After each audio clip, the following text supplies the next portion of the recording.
What is going on, ladies and gentlemen? Welcome back to the Draft Hub. Today, we're going to be taking a look at my 7 round 2026 Pittsburgh Steelers mock draft. Now, the Pittsburgh Steelers are in a little bit of a precarious position right here. They are hosting the NFL draft. They're in a little bit of a no man's land when it comes to prospects in terms of the first round pick. 21 is kind of I don't want to say a dead area, but it's kinda tough. You're either waiting for someone to somehow fall to you, or you're kind of a little bit reaching for players in the 20s in this draft, I kinda feel like at this point. But yeah, 5 picks inside the top 100. Like I said, they are hosting the NFL draft, so you're gonna think that the Pittsburgh Steelers are gonna try and make some sort of splash, and I have one in mind that I think that we could potentially do, but the Steelers obviously are without a quarterback right now. I'm gonna hold off on that, to be honest with you, maybe at least until day 3, or if someone falls to pick 85 or 99, something like that. I'm going to try and hold off as long as I can because I truly think that either Will Howard is going to be given a shot to take the reins, or they're going to trade for a veteran or sign a veteran in free agency or through, like I said, finding a trade. So we're going to hold off on adding a quarterback for the most part. I'm not reaching at 21 for someone like Ty Simpson. It's not going to happen. So if that's what you were looking for in this mock draft, you might as well just click off at this point. But we're going to prioritize the wide receiver position, the corner position, well, really the corner and the safety position in general, because a ton of free agents. I think like the first 4 starting safeties for the Pittsburgh Steelers are like all free agents right now. Getting an offensive tackle is going to be big as well. I think that Broderick Jones is someone that obviously can be improved upon. Isaac Sayamalu is someone that's probably not going to be the starter going into this year, so we're going to look for a guard as well. Defensive line, and then, of course, maybe a running back at the end of the draft, too. So a lot that we have to cover. But like I said, a ton of picks in this draft. I think some of these picks can definitely be moved to move up for an impact player. So let's see what we can accomplish in this mock draft. All right, so here's the deal. Here's what we're going to do in this mock draft here. So if you could see, you have seen the players that are coming off the board. I can't wait any longer. Once a player like Makai Lemon has gotten past the Kansas City Chiefs and he's gotten past the Miami Dolphins, I can't wait any longer to try and select him. So here's what we're going to do. The Dallas Cowboys are at pick number 12. And besides for the fact that they have 2 first round picks, they don't really have much else in this draft. The next closest pick that they have to something close to premium is pick number 112. I think, especially with 5 picks inside the top 100, we could definitely provide them something that they do not have, and that is some value at this point. So, we could even make it look good, even better. We could, throw in 224 or 237 if they really want at that point. But I think this is a trade that I think is going to get approved here, or accepted rather. So we're going to trade. It's going to be a bit, don't get me wrong, but it's to move up. Let's not forget 9 spots in the first round. But it's going to be 76, it's going to be 121, and it's going to be a third round next pick the next year to move up to number 12 overall. Let's see if this gets accepted. And it absolutely does. And we are on the board here at number 12. We're on the clock, and we are going to take Makai Lemon with our first round pick. I think, like I said, it was kind of game on for the most part. As soon as Makai Lemon moved past the Kansas City Chiefs, I kind of knew that the Cincinnati Bengals weren't going to take him. It was a little bit of a risk to see if the Miami Dolphins were going to take him, but once he got past the Dolphins, I can't afford it because the Baltimore Ravens are a team that are in the market for a wide receiver as well. So I thought that, especially with the picks that we have, you're going to want to make a splash in this draft class. And yeah, that's exactly what it kind of came cheap. 2 third-round picks and a 4th-round pick. I'll move up all day, especially since I still have 4 picks inside the top 100. So Makai Lemon's going to be the pick. I just think you could argue that you could stay at number 21 and get someone like Denzel Boston, but Boston is a player that is just too similar to DK Metcalf for me. Makai Lemon is an absolute difference maker. He, in my opinion, is the most dynamic receiver in this draft class. He's someone that I think is going to make an impact right away as your wide receiver 2, or honestly, at the end of the day, he's probably going to be your wide receiver 1. He's that explosive. He creates that much natural separation. He's a great athlete, a quick twitch type of player.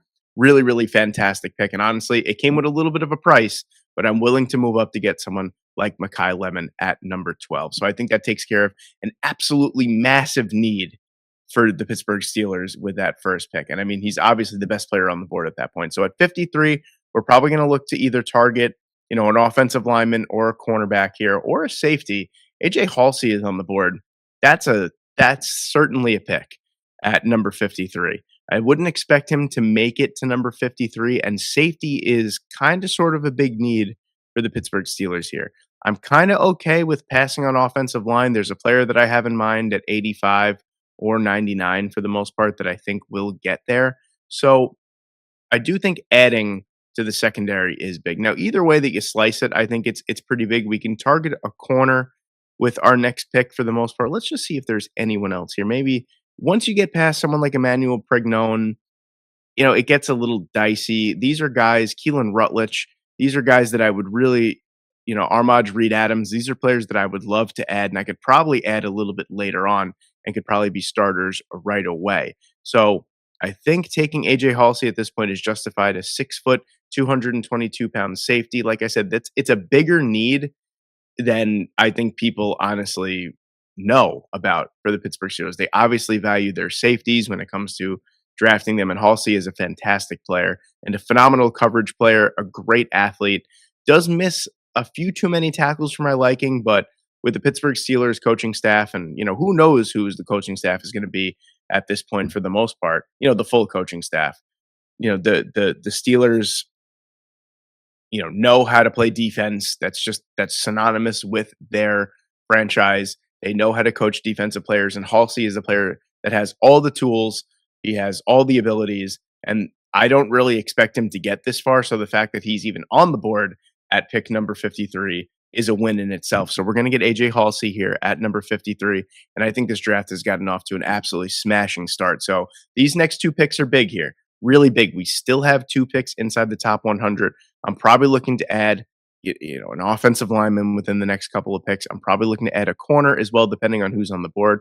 I would love it. It doesn't look like Julian Neal is on the board, but I would love it if he was here. Now he's not, unfortunately, and that's okay. There are other guys that we can get. Devin Marshall is a player that is making waves at the East-West Shrine game so far.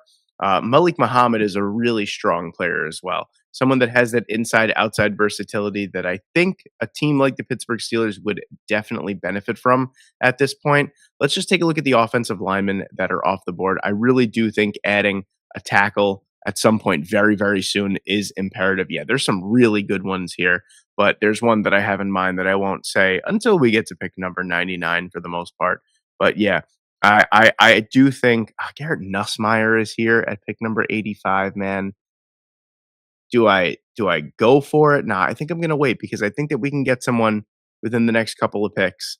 That's really tough to give up though. Nussmeier is someone that even though, he's probably not going to be a first round pick, definitely not going to be a first round pick. Ah, I don't really I'm not gonna draft a quarterback just for the sake of drafting a quarterback that early. We are going to go with a corner here, and I think it's gonna be Malik Muhammad. This is a player that is just really good. Like I said, inside outside versatility. Let's just take a look at the defensive linemen that are on the board. Skylar Gill Howard is someone that's really awesome, but I'm really looking for more of a long term Casey Hayward replacement, and that's just not what Skylar Gill Howard is. We could probably get Cole Brevard or DeMonte Capehart a little bit later on in the draft, so we're going to hold off on that. We are going to take the corner here, and we're going to take Muhammad. He's someone that I think is going to be Kilgore is a player that I like, but we already drafted a safety, and I think Jalen Kilgore is a player that's probably going to be more of a safety at the NFL level or more of like a hybrid type of player. Muhammad is someone that's just going to be all over the defense for the Pittsburgh Steelers, a really rough and tumble type of player, good tackler for the most part as well. Strong run defender for a corner. And, for someone that's not the biggest corner out there, 6 foot, 188 pounds, will probably come in a little bit heavier and a little bit shorter. I'm probably thinking about 5'11 or 5'10, 195 pounds. He's a fierce competitor, and adding another player to the secondary, I think, is imperative. So getting Malik Muhammad here, SEC battle tested corner, has been doing it for quite a long time for the Longhorns and has kind of fallen off in terms of a draft prospect so far in this draft cycle, but someone that I think could really, really make an impact as a high level starter inside the top 100 picks. So I'm going to take him here. And then hopefully at number 99, we can get the tackle that we are looking for here. And I do believe he is still on the board. Yes, he is. And that's going to be JC Davis. JC Davis is a hell of a player here, and I think could be a natural replacement for Broderick Jones. Just take a look at the just overall polish of this player. He's been a phenomenal player for 2 out of the last 3 years. Last year, don't really know what happened, especially since it kind of looks like his numbers on paper were a little bit better. But a phenomenal overall player, 6'5", 335 pounds, someone that could really move all over the offensive line. So, what I really like about this pick, first and foremost, is that Davis is someone that can play either left or right tackle if need be. And with that frame at 6'5", 335 pounds, he's someone that definitely can reduce inside and play guard if necessary. So if Broderick Jones somehow has a turnaround, JC Davis could play left guard in place of Isaac Seumalo when the time comes. So Davis is certainly going to be the player for me. He's a player that I don't think is getting talked about enough in this draft class as someone that's just kind of going to be a plug and play starter, to be honest with you. And we can get him inside the top 100 here. I think this is a super solid pick. So I'm really loving the way that this draft is falling out at this point. Makai Lemon, AJ Halsey, Malik Muhammad, JC Davis. We've added a lot of talent in a lot of problematic areas here. With the next couple of picks, depending on who's on the board, let's see. Cade Klubnik is quite interesting. I was kind of hoping that Drew Aller would be here, but he is not. Sawyer Robertson is a player that I think that we could draft later on, and he just screams Pittsburgh Steeler to me, and I really couldn't even tell you why. All right, so we'll hold off on that. We do have a ton of picks inside. We have 4 picks past number 200. So these are where we're going to have to kind of make our money picks here for the most part. I do think that the interior of the offensive line is still something that could be improved upon. Logan Jones is a player that I'm quite enamored with at this spot because I do think that he could slide over and play guard. You know, 6'4", 302 pounds, doesn't really have like the most phenomenal frame to play guard, but he is going to be 25 years old at the time of the NFL season. So I might just kind of hold off on that for the most part. Yeah. Kobe Baines, a really strong player as well, someone that I do think could start at guard at the next level. Is he a left guard or a right guard? No, he is going to be a right guard. I mean, to be quite honest with you, I think playing either side of the offensive line in terms of being a guard, I don't really think it's that difficult to transition. I think it's a little bit more of a difficult transition to go from playing right guard to left guard or vice versa. So Baines is a player that I like quite a bit. Maybe we could wait a little bit way longer and take Inez Cooper. That's another player that I like quite a bit a little bit later on in the draft. Like I said, we do have some picks here. I don't want to pick players just for the sake of picking them, if you kind of catch my drift. Klubnik makes a lot of sense. I would love to add another running back too, a linebacker potentially. You know, there's a lot of different ways that we can go. And maybe Kobe Baines is the correct way here. We still have to beef up the offensive line. I feel like the Pittsburgh Steelers are in a spot where they're going to have to kind of build their team around getting a quarterback. So I think they're going to have to build the roster first and then worry about getting a quarterback. Because Will Howard is certainly a player that can go. 6'5", 242 pounds. Really in the college football playoffs last year, he kind of made some unbelievably layered throws that really made me think to myself, like, wow, this guy actually could be an NFL quarterback. And he's had a year to sit behind Aaron Rodgers, so you never know. So maybe adding to the overall team itself could be a wise decision here. Defensive tackle, like I said, we're probably going to get around number 159. Yeah, I'd really love to add another guard here. And Kobe Baines is a player that I do like quite a bit. Jaden Roberts, Parker Brailsford, Logan Jones, these are players that I think that can kind of go all over the offensive line. Maybe we'll swing back around and take an Ez Cooper with like our last pick or something like that. But for now, it's going to be Baines. Kansas has very quietly produced some excellent offensive linemen over the past few drafts. And Kobe Baines is just kind of no different, in my opinion. A really, really strong player. Physical, strong run defender, good finesse blocker when it comes to pass blocking as well. Baines is going to be the pick here. I really do think that he could be a plug and play player on the left side if need be. So I'm really loving the way that this draft is kind of folding out at this point. Really strong all the way around. Defensive tackle is probably going to be the way that we go with this pick. It's probably going to be DeMonte Capehart if he is here, and he is here. Just a natural run stuffing defensive tackle. You're looking at someone that's going to be 6'4", 330 pounds. We could take a look. Just a natural overall run defender. Someone that's been, 2 sacks to his collegiate career, to his name. Just a run stuffer first and foremost. And I think that's someone that the Pittsburgh Steelers need. He's going to be a little bit older. He's going to be, closer to, you know, 24 years old at some point in his rookie season. But he's someone that I think, especially with the addition of, Derek Harmon last year in the first round, who, when healthy, looked like he's going to be an excellent player on the interior of the defensive line for the Pittsburgh Steelers. Getting someone like DeMonte Capehart, I think, is a really strong play. And that's someone that we're going to pick here. So I am going to take DeMonte Capehart here at number 159, just your natural run stuffing defensive tackle for the most part. And now we have a couple difficult decisions to make. There are some other, you know, areas of need for the most part. I think at 213, we have back-to-back picks here, 213, 214. We're probably going to wind up taking Sawyer Robertson if he is still on the board at that point. So yeah, he is still here at this point.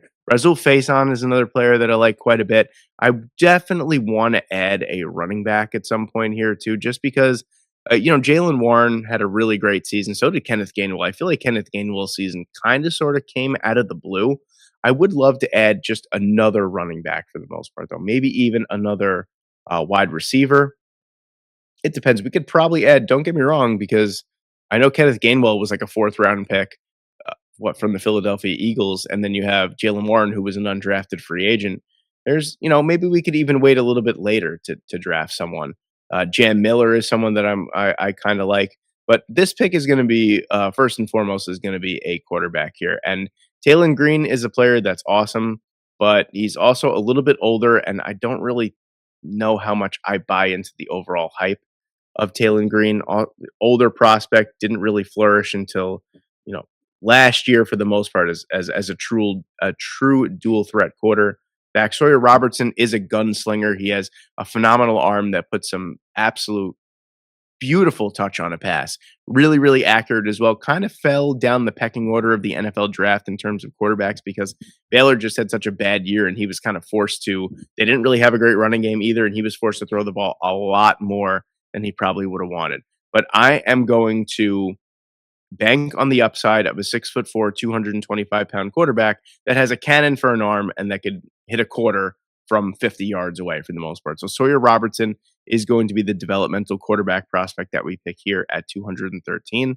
And now we have another pick here. Faison just makes a lot of sense for me here, but there are potential other areas of the team that we could hit. Let's take a look at edge rushers. Maybe we can get, another super strong overall edge rusher. The Pittsburgh Steelers have. I mean, you don't really need it. You have Jack Sawyer, you have Nick Herbig, you have Alex Highsmith, and you still have TJ Watt. I guess we could kind of hold off on taking another developmental edge. We don't really need one for the most part. That's something that could probably be addressed in priority free agency. We did grab 2 offensive linemen. I would like to add another wide receiver, and Josh Cameron is a really strong wide receiver. 6'1", 224 pounds, had a great season. Why not go back-to-back with Baylor picks here? We took Sawyer Robertson. Let's get Josh Cameron as another wide receiver too, because truly, if you're looking at your top 4 wide receivers being, I'm assuming Roman Wilson's days are numbered. You're going to have a DK Metcalf. In this scenario, you have DK Metcalf, you have Mekhi Lemon, you have Calvin Austin, and then you'd have Josh Cameron as your wide receiver 4. I think that's a really, really nice way to look at it. So we're going to take Josh Cameron here, and then that's going to leave probably a running back and then potentially, a linebacker, maybe even with our last pick. So let's take a look at the running backs that are on the board at 224. Eli Heidenreich is a really interesting player, kind of a gadgety type of player. Not really sure how much I love that. Dean Connors is someone that could pound the ball, up the middle for the most part. Had a great season for Houston. Also, Kentrell Bullock is another player that is a really, really strong option. 5'11", 205 pounds, kind of runs right through your face. And I don't really feel like the Pittsburgh Steelers have a running back like that at this point. And maybe Kentrell Bullock is the strong pick here to make. But Dean Connors also kind of does the same thing. And he's a player that I've been quite high on for a little bit. 6 foot, 206 pounds, can really bull that ball in between the tackles. Yeah, that's what we're going to pick. We're going to take Dean Connors here as a true goal line and short yardage back with the potential to be a little bit more. And then at 237, we're probably going to look to take maybe a developmental linebacker. We haven't really touched that part of the defense, but it is a really, really strong linebacker class in free agency. And not everything can be solved through the NFL draft. I want you guys to know that there are so many good off-ball linebackers that are free agents this year. if the Pittsburgh Steelers are willing, they could spend a bit of coin and get, a natural Patrick Queen replacement if need be. So let's just take a look at some linebackers that are on the board.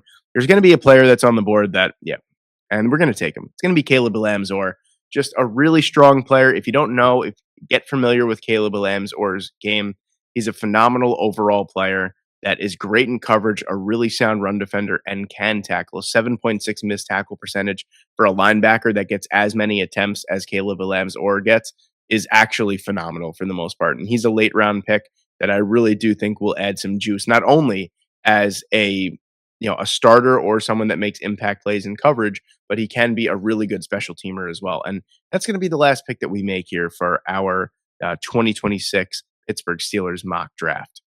All right, ladies and gentlemen, there you have it. So let's take a look at what we did in this mock draft here. We traded pick number 21, 76, 121, and a third round pick next year. We moved up 9 spots to pick number 12, and we took Makai Lemon at pick number 12. We spun around in the second round and took AJ Halsey out of LSU at pick number 53. At 85, we took Malik Muhammad. At 99, we took JC Davis. At 135, we took Kobe Baines. At 159, we took DeMonte Capehart. At 213, we took Sawyer Robertson. At 214, we took Josh Cameron. At 224, we took Dean Connors. And at 237, we took Caleb Elamzor. Let me know what you guys think in the comment section below. Thank you guys so much for watching today. I hope you enjoyed, and I hope I see you in the next one.